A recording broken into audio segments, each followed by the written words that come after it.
Breaking news po mga kababayan. Nako po, eto na. Update po natin dito sa doktor ng St. Luke's. Nilaglag si BBM dahil po sa nilabas po ng mga reporter dito sa press con ni Auntie Claire. Na hirap ipagtanggol o sagutin ni Auntie Claire ito. Ngayon po mga kababayan, nabisto na St. Luke's nilabas ang resibo ng CT scan. Serious sakit ni BBM. Nako mga kababayan, gaano katotoo ito mga kababayan ha? Yung mga nire-react po natin galing mismo kay General Macañas. Hindi tayo nagfe-fake news dito. Yung mga basher ko na tangalista, bobolista, makinig po kayo. This is not a fake news. Nagre-react lang po tayo, okay? Gaano katotoo ang balitang ito na ang St. Luke's may resibo ng CT scan ng sakit ni BBM. Gaano katotoo? Gaano katotoo? Yan po ang tanong. Okay. Ready na kayo? Ito na po ang pasabog ni General Macañas. Pasabog po ito. Nako po, delikado ito. Magandang araw mga kaibigan. Bigyan natin ng reaction opinion itong post ni Mr. Bobby Tiglaw. Sabi niya, Chat GPT assessment. I'll answer this carefully and clinically. Isinare niya dito, St. Luke's Medical Center, I think, CT scan. Kaninong CT scan ito? Sabi ni, Maricar Serrano, huwag nyo i-zoom kung ayaw nyong sumaya. Isinom ko nga. Kanino? CT scan. Whole abdomen CT scan. St. Luke's Medical Center, Quezon City.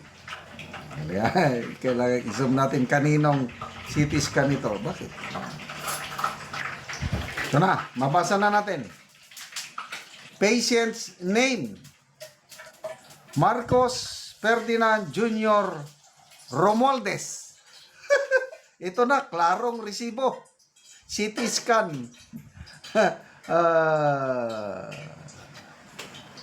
Ano bang pitsa? January 25 o 28. Hindi ko na ang aking mata. Basta,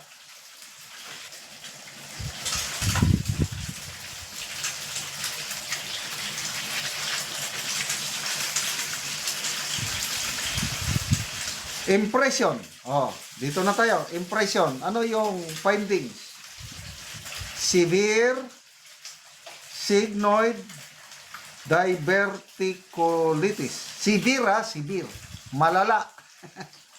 With perforation and extensive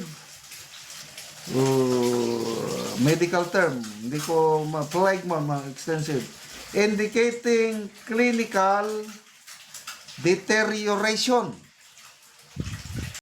Ayan mga kababayan, severe clinical deterioration. Grabe. Anong sinasabi ng mga komento dito? Naku po mga kababayan ko, yari na. Sigurado pag may nangyari dyan, ang unang iisipin ng tao, Cara David. Naku po. Dapat si Sara na pumalit. Naku po. Ma'am, Cara, ito ang hiling mo. Matutupad na. Wait na lang natin ang wish mo. Ito na, heist na lang, tapos na. Naku po mga kababayan. Gaba na dayan. Magdasal na. Ay, wag naman. Ayoko na basahin. This is what will happen pala if you make your belly your God. God destroy your God. Naku po. Grabe. Philippians 3:18-19. For many of whom I have told you often, and now tell you, even weeping, that they are the enemies of the cross of Christ. Naku po mga kababayan ko. Ayaw kong basahin ang mga komento. Urgent surgical consultation recommended for possible Hartmann's procedure or percutaneous drainage. colonic obstruction or partial stricture from inflammation, absent left kidney status, nag-iisa lang ang kidney niya, absent left kidney status post-donor ni pamilya, and unchanged small right renal cyst. Ano ito? May cyst. Mild hepatology without focal pathology. Ano ba? Mild fatty involution of the pancreas. Ano? Atherosclerotic vesicular disease, mild abdominal aortic and branch vessel. Mga medical term, manghirap basahin. Osteoporosis, degenerative, cautious, and these changes. At least ito, klaro. I hope hindi ito fake, ha.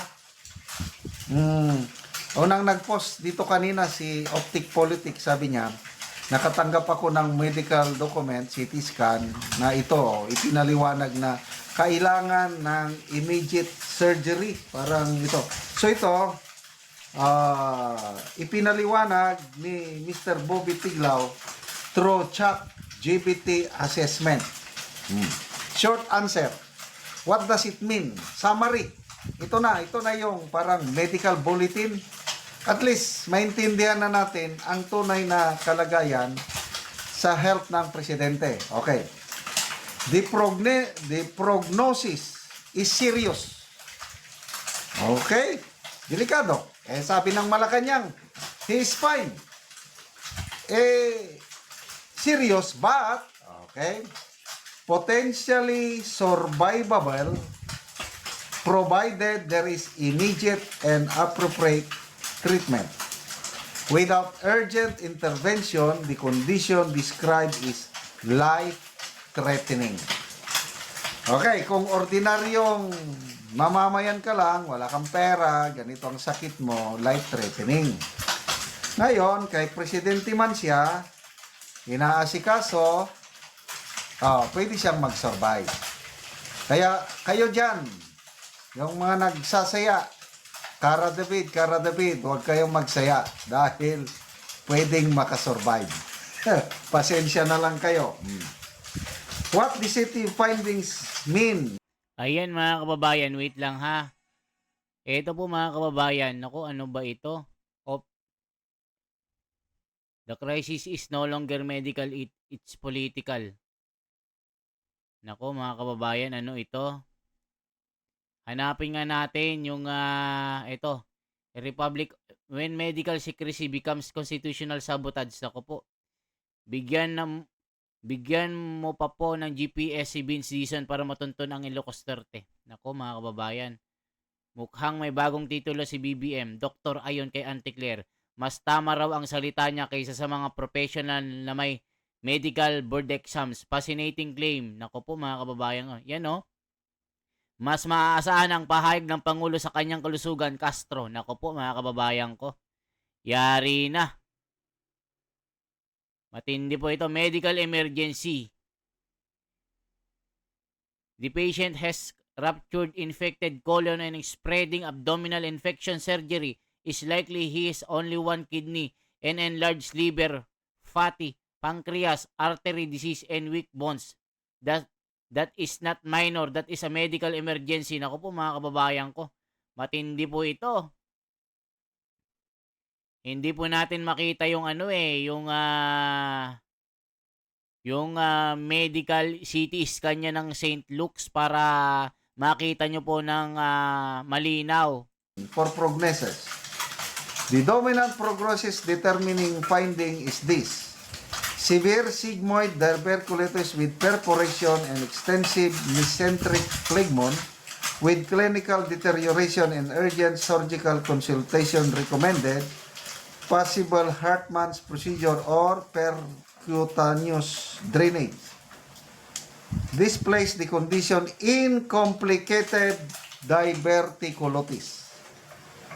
Likely Henchi stage 3 or 4 depending on whether contamination is localized or generalized. Nagkaroon ng infeksyon. Ganun yun.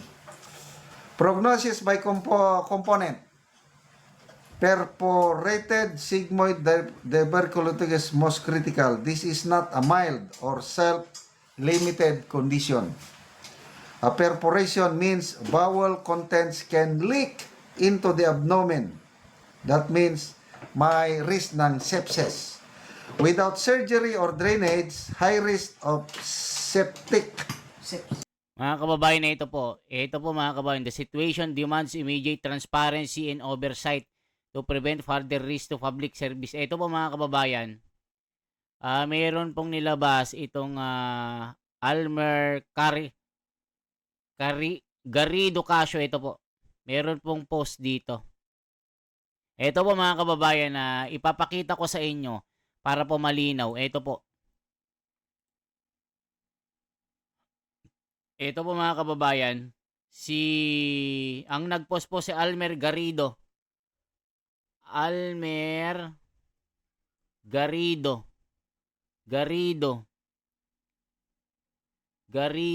Ito po, Almer Garrido Casio. Para makita rin nyo po mga kababayan na totoo yung sinasabi ni General's Viewpoint. Ito po mga kababayan. Ayan mga kababayan, nako po. Ayan nako, magugurgur na konting orasyon na lang. Wag naman. Nako mga kababayan, ito kasing mga ako hindi kahit ayaw ko kay BBM mga kababayan syempre tayo God fearing tayo ayaw nating magsasabi ng kung ano-ano dito. Ito po mga kababayan, ito yung sinabi dito. Naku po, ang dami ng post dito sa FB. Ayan Mga kababayan ko, ito po ang sabi. Ito po ang sabi ng FB. Ayan po mga kababayan, nako, wag naman. So i-check natin nasan yung CT scan niya dito. Ito po mga kababayan ko yung CT scan ni BBM. Ito po mga kababayan, ito. Ayan yung sinasabi ko sa inyo, ayan Yung CT scan ni BBM. Ayan po. Ayan yung kanyang CT scan. Di natin alam kung gaano katotoo ito. Ayan po mga kababayan. Ayan po. Kitang-kita po mga kababayan na may lumabas. Ferdinand Jr. Romualdez. Ayan po. Ano pong nakasaad? Severe cyanoid diverticulitis with perforation and extensive mesenteric phlegmon indicating clinical deterioration. Urgent surgical consultation recommended for possible Hartmann procedure or percutaneous drainage, colonic obstruction or partial stricture from inflammation, absent left kidney status post-donor, nephrectomy and unchanged small right renal cyst. Ako po mga mga kababayan ko, delikado po ito. Ito po i-save nga natin ito. Mga kababayan, para makita nyo. Ako po.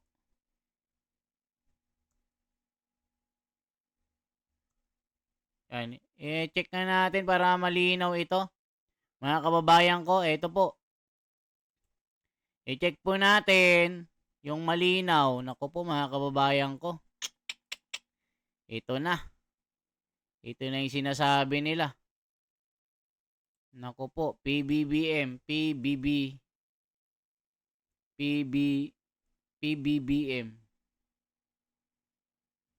Ay, ito, mga kababayan ko. Ayan. Para makita nyo ng malinaw. Ayan, nilakihan ko na po mga kababayan ko. Ayan. Makikita nyo po, yan yung CT scan ni BBM sa St. Luke's. Ayan po. Napakaliwanag po mga kababayan. At tayo, nagre-react lang po tayo dito. Yung mga basher natin, wala kayong magagawa. Nagre-react po tayo sa mga FB na lumalabas. Ito po, gaano katotoo ang mga balitang ito. Okay? Hindi tayo fake news dito mga kababayan. Sinasabi ko sa inyo, yung mga tangalista dyan, huwag kayong bobo. Ito po. Septic shock. Mortality can reach 20 to 40% higher in older, dahil matanda na siya, 60, or medically complex patients. Ayan mga kababayan ko. Kayo nang humusga. Gaano katotoo ang mga lumalabas na ito? St. Luke's, naglabas ang CT scan. Naku po mga kababayan, isa pa naman ang kidney ni BBM. Gaano katotoo ang balitang ito? Matindi ang balita mga kababayan ko. Ayan o. Yari. O, check natin ha. Naku po, sinasabi ko sa inyo. Ayan o. Hindi tayo fake news mga kababayan. Anong sinasabi ng komento dito? The situation demand immediate transparency and oversight to prevent further risk to public service. Please urge to assess PBBM fitness for duty and compel release of his complete medical records. Ayun. St. Luke's Medical Center, Quezon City, CT scan, whole abdominal scan. Grabe mga kababayan. Ayan o. Ayan po. Patient name last, ayan o. Marcos Ferdinand Jr. Romualdez, PIN 16020317778. Ayan o. September 30, 1957, age 66. Ayan po mga room bed. Requesting physician, Gopez Cervantes Juliet, medical doctor. Ayan o. January 25, 1059. Severe synoid diverticulitis with perforation and extensive mesenteric phlegmon indicating clinical deterioration. Urgent surgical consultation recommended. Possible Hartmann's procedure or percutaneous drainage, colonic obstruction or partial structure from inflammation. Okay po? Ayan po mga balita. Okay? Isang like, isang share at isang subscribe. Anong mako-comment nyo dito sa mga naglalabasan na balita? Na dito sa mga kung anong kalagayan ni BBM, St. Luke's. Talagang yung mga doktor doon nagsalita na, may CT scan din na lumabas. Gaano katotoo ang mga balitang ito? Sabi nga, transparency for a better democracy. Sana sagutin ito ng Malacanang itong si Auntie Claire. Okay? This is the Wonders Philippines. Mabuhay po.